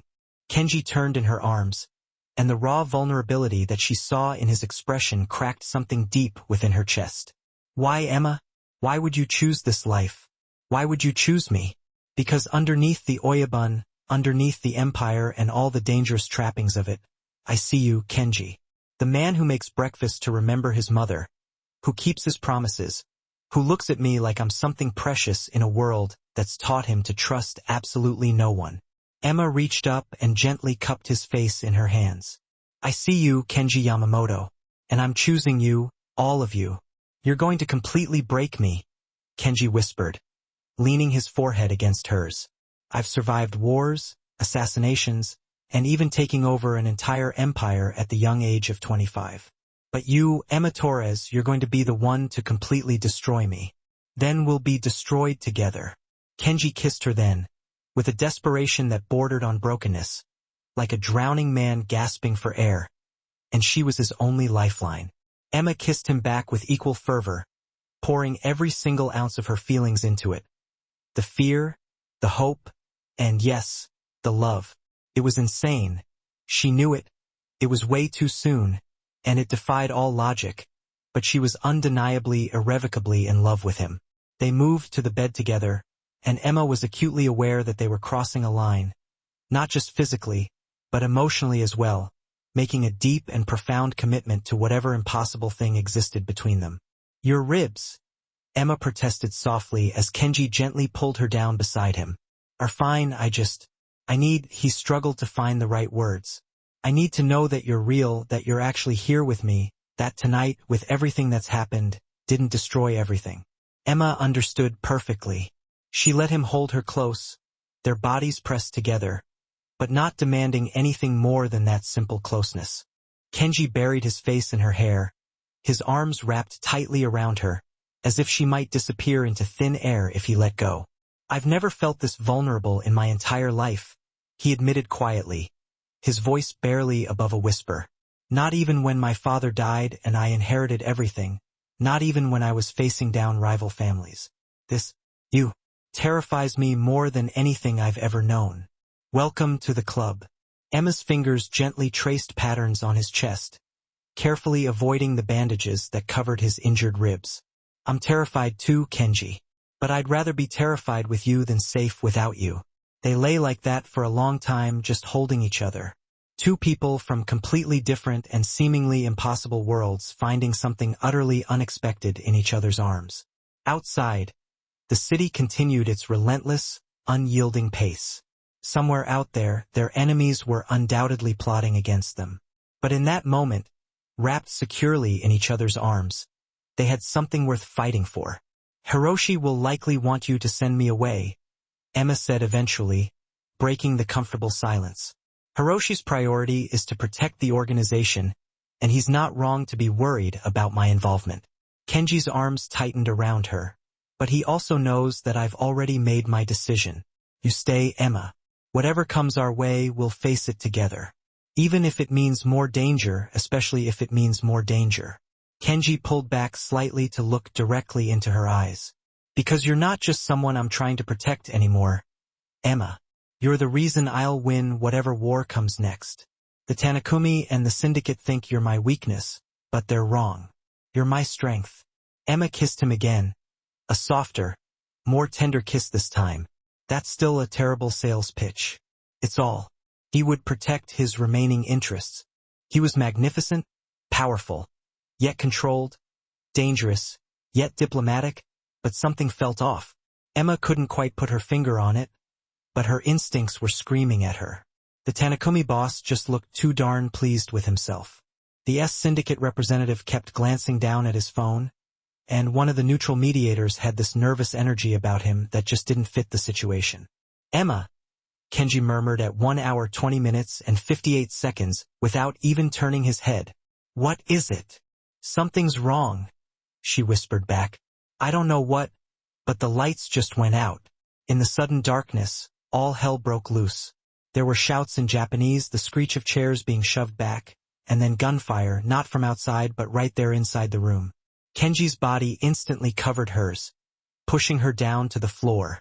Hiroshi, he barked out. Ambush. Hiroshi's voice came from nearby. The Tanakumi betrayed the summit terms.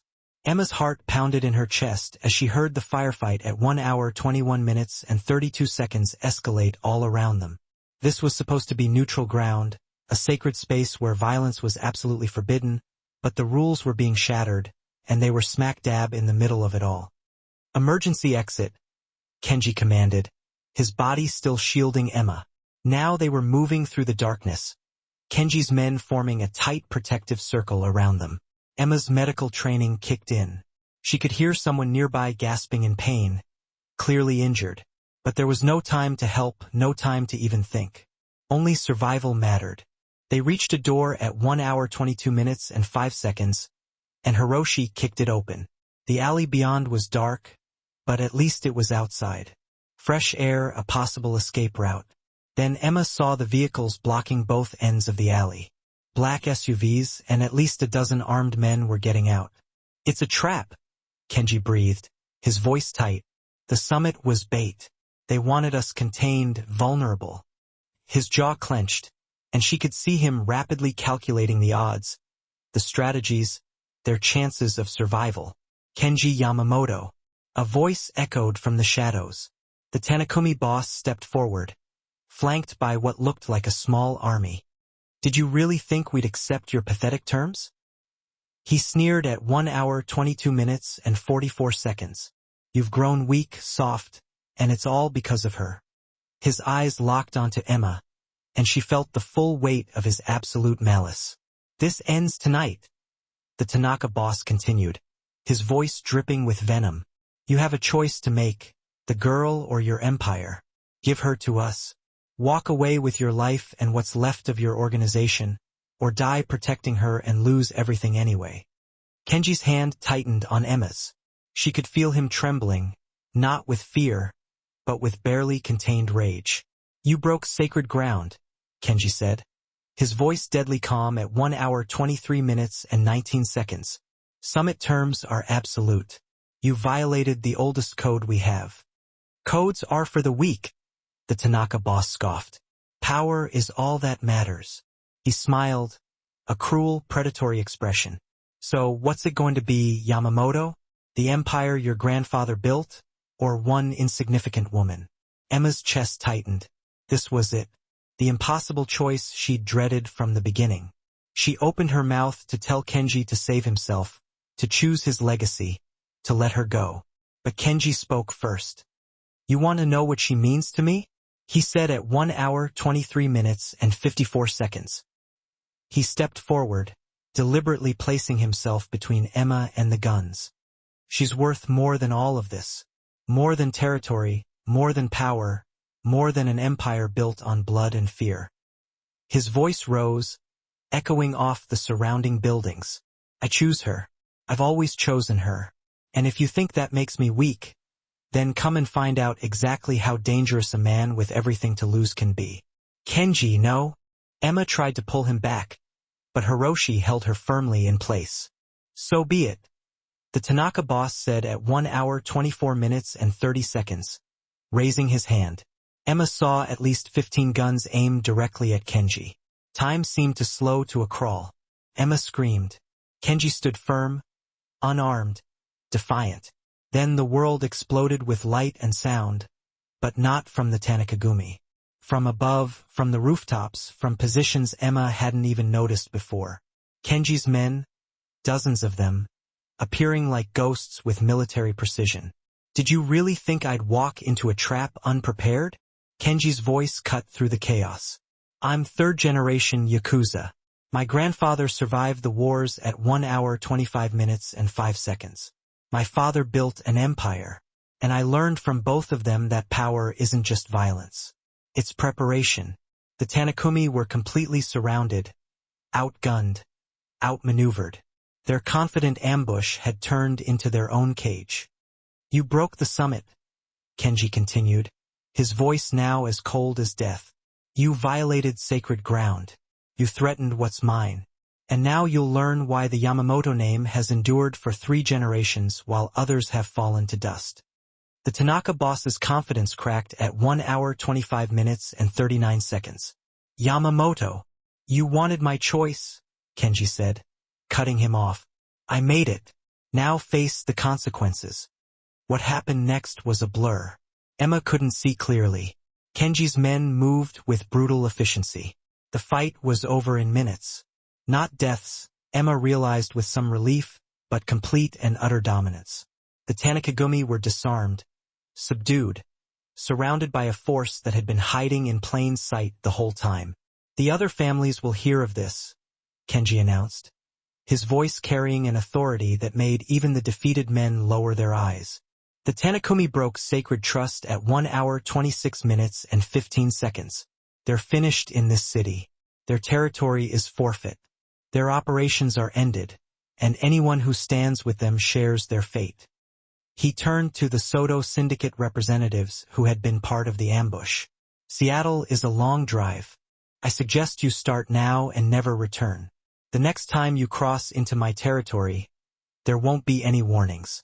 Then Kenji was moving back to Emma, checking her for injuries with frantic hands. Are you hurt? Did anyone touch you? I'm fine. Emma's hands shook as she gripped his jacket at 1 hour 26 minutes and 49 seconds. Kenji, you almost. They could have, but they didn't. He pulled her into his arms, holding her so tightly she could feel his heart racing against hers. Because I learned something important from you, Emma. Sometimes the strongest choice isn't the logical one. It's the one that matters.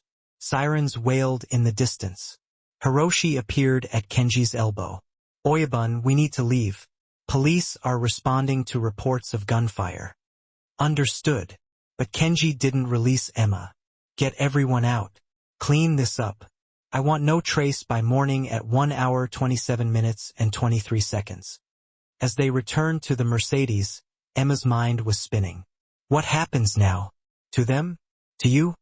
The Tanakumi are finished. Their breaking of the summit will be known to every family in California by sunrise. They'll be hunted by the very allies they thought they had. Kenji's voice was grim but satisfied. As for me, tonight I proved something important.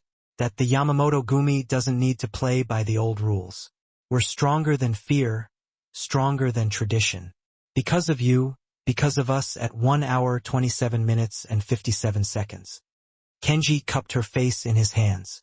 You made me want to be more than what I inherited, more than just another Oyabun protecting territory. You made me want to build something different, something better. Back at the mansion, as the adrenaline faded and reality began to set in, Emma and Kenji found themselves alone in his study.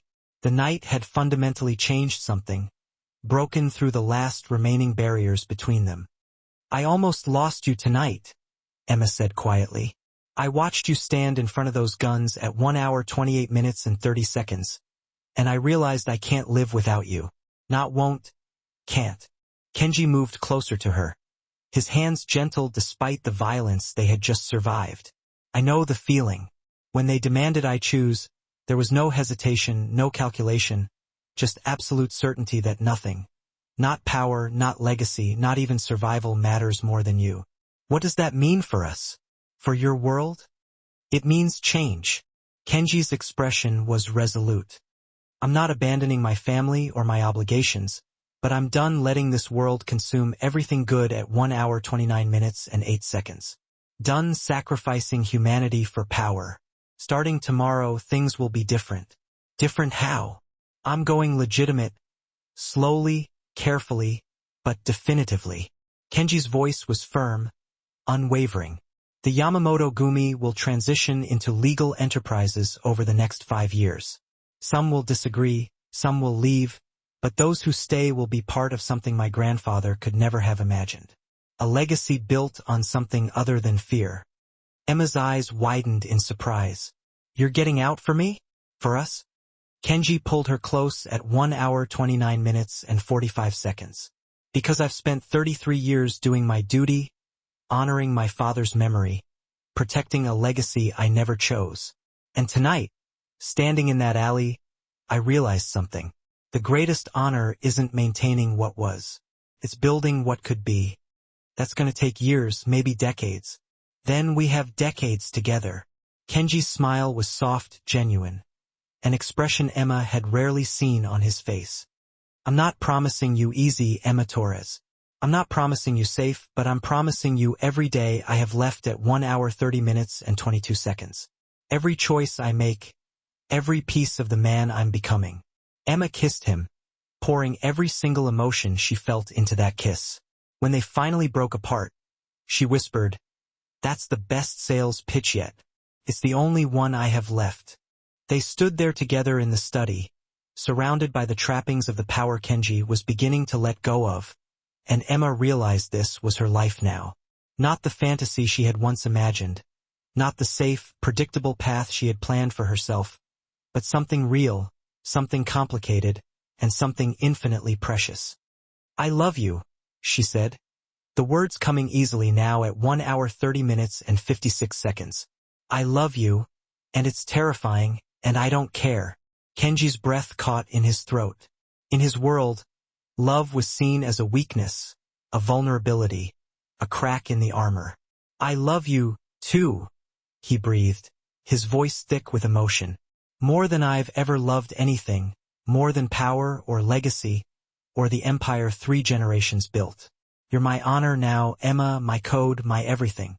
They kissed again, and this time it wasn't desperate or fearful. It was a promise, a commitment, the beginning of something neither of them had planned, but both desperately needed. Outside, San Francisco continued its relentless pace. The Tanakumi would be completely dismantled by morning. Other families would watch and learn from what happened. The balance of power had shifted dramatically, and Kenji Yamamoto had proven something incredibly dangerous. That a man fighting for love was far more terrifying than a man fighting solely for power. In the weeks that followed, changes began to ripple throughout the organization at 1 hour 31 minutes and 32 seconds. Kenji started the slow, deliberate process of transitioning to legitimate businesses. Some of his Koban left, unable to accept the new direction he was taking. Others stayed, drawn in by their Oyabun's vision of something different, something better. Emma went back to nursing school, but she also moved into the mansion. She became a bridge between Kenji's 2 worlds, the woman who understood both the violence of his past and the potential of his future. They faced opposition, criticism, and danger that didn't just magically disappear just because one family had fallen. But they faced it all together. 6 months after the summit, on a quiet Sunday morning, Emma woke up in Kenji's arms at 1 hour 32 minutes and 6 seconds and realized something profound. She was truly happy. Not despite all the complications and difficulties, but because of them. Because she had chosen the harder path, the one that had led her to this dangerous, impossible, beautiful man. "Good morning," Kenji murmured, his voice still rough with sleep. "Good morning, Oyabun." "Just Kenji," he smiled, his eyes full of warmth. "I'm not the same man I was before you. That man died in a ballroom when a kind woman offered him water at 1 hour 32 minutes and 38 seconds. This version, he's yours. Emma laughed softly, kissing him gently. Then I guess we're both insane. Completely? Kenji agreed, pulling her even closer. But I've never been happier. Outside, the world continued spinning. Legitimate businesses began to grow and thrive. The transition continued at its own pace, slow but steady. Enemies circled, always waiting for a sign of weakness that they would never find. Because Kenji Yamamoto had discovered something his grandfather had never known. Something his father had never truly understood. True power wasn't in how many people feared you. It was in having someone worth protecting more than yourself at 1 hour 33 minutes and 14 seconds. And Emma Torres, nursing student humanitarian, the woman who had seen the humanity that was hidden deep inside a monster, was worth every sacrifice, every change, every risk. She was his redemption, and he was her impossible choice. Together, they were something neither world had expected. They were living proof that even in the darkest of times, love could have the power to transform everything at 1 hour 33 minutes and 50 seconds.